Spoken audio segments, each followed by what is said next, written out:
Hello world, welcome to Quick Drawing Tips, Robert Downey Jr. I am Iron Man. Woo! Mr. Stark, here we go. The most requested all the way back in 2018.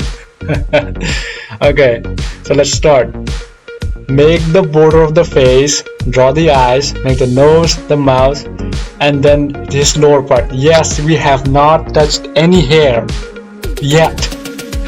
So, border of the face, draw the eyes and the eyebrows, yes, the nose, the mouth, and his lower portion. His neck is 3-piece suit, no, it's 2-piece suit, whatever.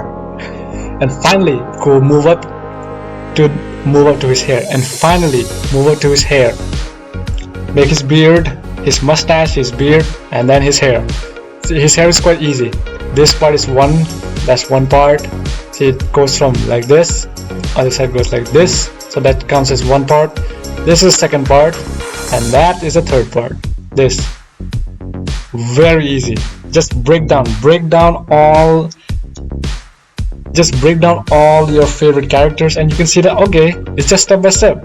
Make the border, put in the elements in here, finish up the lower portion, and then the hairs. It's always the hairs last. Thank you for watching, and if you want to pay tribute to Mr. Stark, then press F. And thank you. Thank you so much for watching that video. Thumbs downs, just show me some love and put your thoughts in the comments. Do it.